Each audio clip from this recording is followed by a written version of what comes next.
Welcome to the deep dive. Ever, uh, ever really stop and think about how much of your mind is actually working totally behind the scenes? It's a wild thought, isn't it? Yeah, like way out of sight. We're talking maybe over 90%, just this massive, mostly untapped reservoir of power. Huge potential, really. So today, we're diving deep into the incredible, often ignored capabilities of your subconscious mind. Mm. We'll explore how this hidden powerhouse shapes, everything from your physical health to your creativity, even your overall well-being. It's truly amazing how much is going on under the hood, so to speak. And our insights today, they come from a really fascinating source. Oh, yeah. What's it? It's a chapter from a book, and it lays out this idea it calls the tendency of the subconscious is Lifeward. Lifeward. Okay. And our mission for this deep dive, then, is to pull out the most surprising facts and maybe the practical nuggets from this material. Right, to help you understand how this mental engine actually runs. And crucially, how you might start, putting it to work more effectively in your own life, ready to unpack some fascinating stuff. Absolutely. So the source kicks things off with a really powerful core concept. Okay. It says your subconscious is always lifeward and constructive. That's the key phrase. Always lifeward and constructive. What does that really mean in practice? Well, what's revolutionary isn't just that it's always active, but that it's supposedly working 24 hours a day. Never sleeps. Never, even when we're asleep. Apparently so. Yeah. Even when our conscious mind is, full of doubt or fear, this part is still pushing towards life, towards helping and preserving you. Wow. So it suggests there's this sort of innate, unwavering, positive drive inside us. Yeah. Always trying to help, protect us from harm. Exactly. It's a profound thought, isn't it? To think this unseen part of you is literally constructing your physical being. Without us even thinking about it. The source explicitly calls it the builder of your body. Yeah, and the maintainer of all vital functions. Heartbeat, digestion, breathing. Think about that. This part of your mind is basically orchestrating your physical existence, and you're not consciously directing any of it. And it goes deeper than just the physical stuff. The text says the subconscious is, get this, in touch with infinite life and boundless wisdom. Infinite life and boundless wisdom. That's a big claim. It is. But this is supposedly where our great aspirations come from. Inspirations, visions for a bigger life, even profound convictions. How does it communicate that? It speaks to you constantly, apparently, through those sudden hunches you get. Or strong impulses to do something. Like intuition. Yes. Intuitions, impulses, hunches, intimations, urges, ideas. It's always nudging you, the source says, to rise, transcend, grow, advance adventure, and move forward to greater heights. One part I found really captivating was where it suggests even our deepest urges, like the urge to love, or even to save the lives of others, stem from this subconscious place. It positions it as the source of our highest motivations. And the source gives such a powerful, real-world example, doesn't it? The San Francisco earthquake back in 1906. Oh, that story is incredible. April 18th, 1906. Yeah, it says invalids and cripples, people confined to bed, they literally rose up and performed some of the most amazing feats of bravery and endurance. Just driven by an intense desire to save others, their subconscious power just sort of surged. Animated them in that crisis moment. It's mind-boggling. It really shows the raw power available. But it's not just for crises, right? The source links the subconscious faculty to creative genius, too. Right, like Robert Louis Stevenson. Exactly. He would apparently charge his subconscious with the task of evolving stories for him while he slept. Like giving it homework. Pretty much. He'd even ask for a good, marketable thriller when his bank account was low. Did it work? He claimed the intelligence of his deeper mind gave him the story piece by piece, like a serial. An internal creative assistant, basically. Amazing. And it wasn't just Stevenson, was it? What about Mark Twain? The source mentions him, too.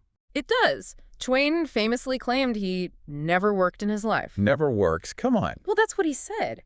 He attributed all his humor, his great writing, to tapping into what he called the inexhaustible reservoir of his subconscious mind. An inexhaustible reservoir. Makes you wonder what we all have bubbling just beneath the surface, doesn't it? Absolutely. Untapped potential. So these stories, whether it's crisis or creativity, they're incredible.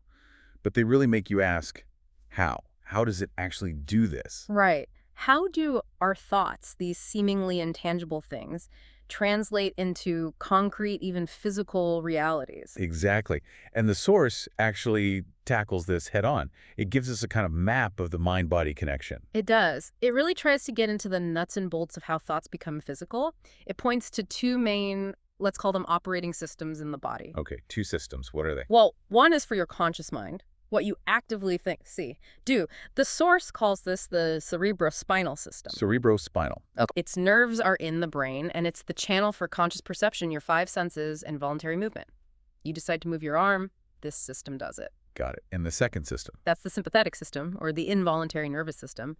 And this, the source says, is the organ of the subconscious mind. The organ of the subconscious, where is it centered? In a major nerve cluster at the back of the stomach, the solar plexus. Ah, the solar plexus. I've heard of that. The book actually calls it the abdominal brain. Abdominal brain. So it's suggesting a literal physical command center for the subconscious. That seems to be the idea, not just philosophical, but tied to our physical structure.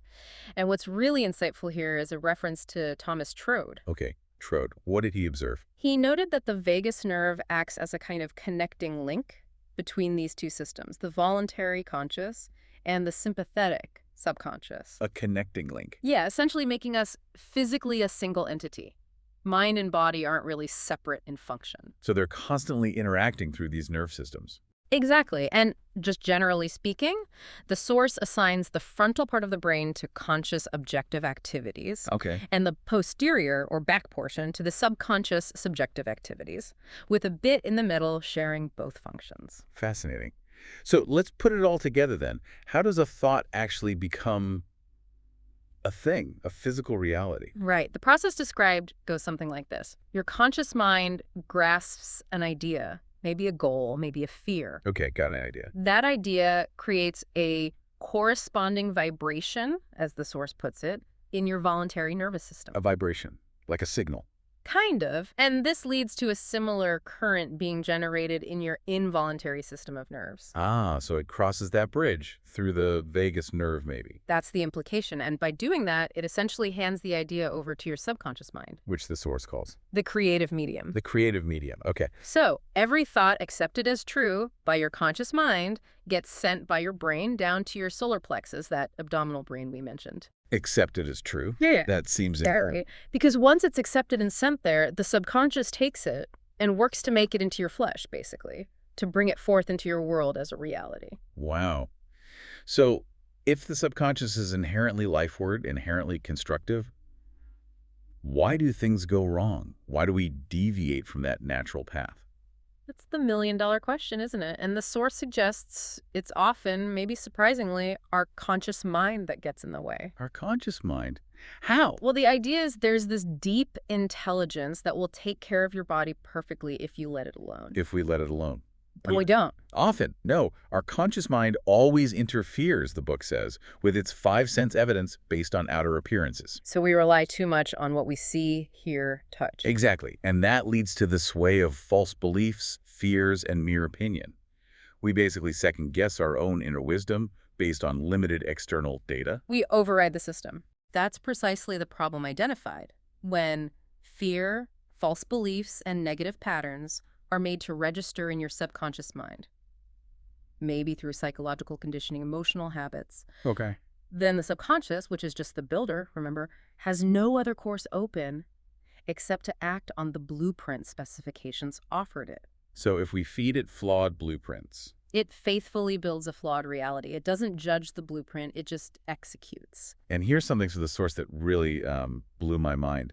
Scientists apparently confirm we build a new body every 11 months. Yeah, that's a stunning concept. So physically, you're really only 11 months old. From a cellular standpoint, constantly regenerating. And the crucial insight tied to this is, if you build defects back into your body by thoughts of fear, anger, jealousy, and ill will, then you are responsible. It puts the onus squarely on our mental patterns, what we're feeding our minds, our subconscious, day in and day out. It really gives weight to that idea. It truly boils down to this quote from the source. You are the sum total of your own thoughts. The sum total of your own thoughts. That's heavy. It is.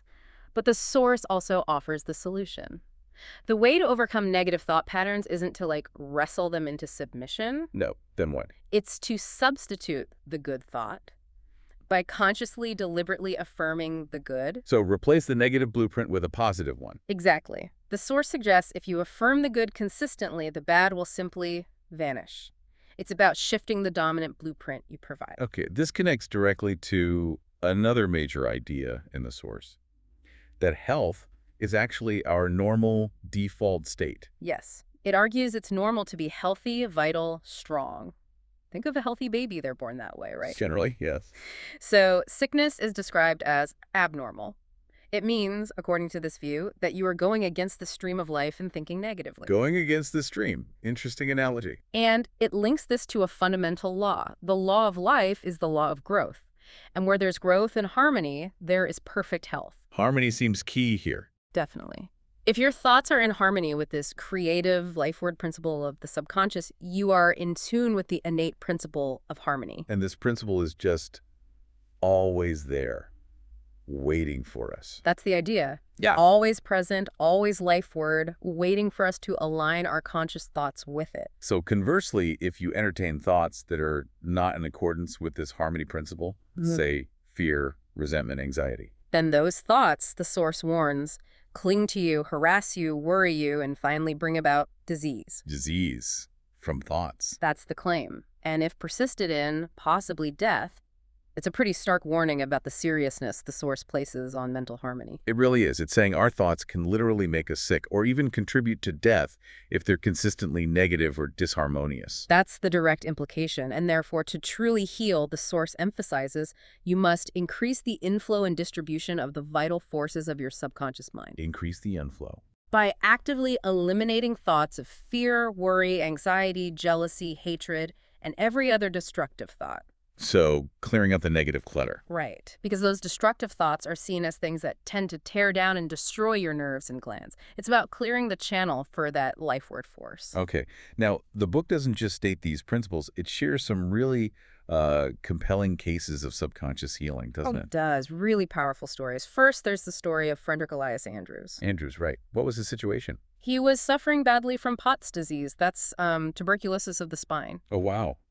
Serious. Very serious. His physician had apparently pronounced him incurable, gave him no hope. So what did he do? He began to pray, but not just pleading. He started affirming daily things like, I am whole, perfect, strong, powerful, loving, harmonious, and happy. Affirming what he wanted to be true, even though his body seemed to contradict it. Exactly. And his perseverance, his constant repetition of this positive blueprint, it paid off dramatically. He transformed, the book says, from a crooked, twisted cripple into a strong, straight, well-formed man. No way. From incurable spinal TB. That's the story presented. It vividly demonstrates how the subconscious apparently responds to our habitual thinking, a remarkable testament to persistence. That is truly remarkable. And there's another one about eye trouble. Yes, a young man facing pretty severe eye surgery. Things looked bleak. Okay. He decided to try this subconscious approach. He told himself, my subconscious made my eyes, and it can heal me. Believing in the original designer, so to speak. Kinda, yeah. And each night, just as he was getting drowsy, that seems to be a key time, he would mentally affirm his healing. What did he affirm? He imagined his eye doctor examining him and exclaiming, a miracle has happened. He'd repeat the scene mentally for about 5 minutes before sleep. Visualizing the desired outcome. Right. Repetition, faith, and expectancy. And after just 3 weeks... Only 3 weeks. He went back to his ophthalmologist. The doctor examined his eyes and, according to the story, confirmed this is a miracle. Wow. The exact words he imagined. The source credits this incredible outcome to how that repetition, faith, and expectancy managed to impregnate or saturate the subconscious. Impregnate the subconscious. Strong word. It is. And once saturated with that idea of healing, the subconscious supposedly went to work and healed the eye based on its own perfect pattern. Its internal blueprint of healthy eyes. These stories really drive home the potential practical application, don't they? They absolutely do. They move it from abstract theory to potential reality. Incredible stuff. So, okay, after exploring all this, what does it all mean for you, the listener? Let's try and distill the core lessons from this deep dive into some powerful pointers. Sounds good. Where should we start? Well, first, maybe the biggest takeaway. Understand that your subconscious is your ultimate inner builder. It's always working, 24/7, supposedly, for your well-being. Right. But remember, and this is crucial, negative thinking, fear, worry. These things literally interfere with its constructive, life-giving patterns. Okay, point one, Hmm? it's a builder. Don't interfere negatively. Point two, You have the power to direct this builder. The source suggests if you have a problem, try charging your subconscious with the task of finding an answer, charging it. How? especially before you sleep. Just clearly state the problem and ask for a solution. It will often provide insights, maybe in a dream, maybe an intuition the next day. Interesting. Okay, third pointer. Watch your thoughts. Every single thought you genuinely accept as true gets sent down to your solar plexus, that abdominal brain. And from there, it becomes a reality in your world, in your body, in your affairs. So watching your thoughts isn't just like mindfulness practice, it's direct creation. Direct creation. Okay, that's big. Fourth point. You really can remake yourself by consciously, deliberately giving your subconscious mind a new blueprint. Through affirmation, visualization. Exactly. And remember that 11-month body rebuilding cycle. You can literally change your body by changing and maintaining your thoughts over time. Consistency is key. Got it. What's fifth? Remember its fundamental nature. The subconscious is always lifeward, inherently positive, according to this source. Oh, okay. So your conscious mind's main job is simply to feed it true, positive premises, because the subconscious will always reproduce according to your habitual mental patterns, good or bad. Feeding good data. Yeah. Makes sense. And Finally, grasp that it's normal to be healthy and abnormal to be ill. There's an innate principle of harmony within you. harmony again. Yes. And thoughts like jealousy, fear, worry, anxiety, these aren't just unpleasant feelings. They literally destroy nerves and glands, bringing about mental and physical diseases. So protect your inner harmony. Protect it fiercely. What you consciously affirm and truly feel as true will manifest. So affirm the good consistently, and you'll experience the joy of living that the source talks about. This deep dive really has laid bare the incredible power we seem to hold within and how accessible it might actually be. It really has. It shifts the focus from external circumstances to internal states. Absolutely. So here's something to really chew on. If your subconscious mind is constantly building your body and manifesting your deepest thoughts, what if the most powerful prescription for your health, your success, your happiness lies not in external fixes, pills, or circumstances, but in the deliberate cultivation and the consistent application of your own internal mental patterns? What blueprints are you giving your subconscious today?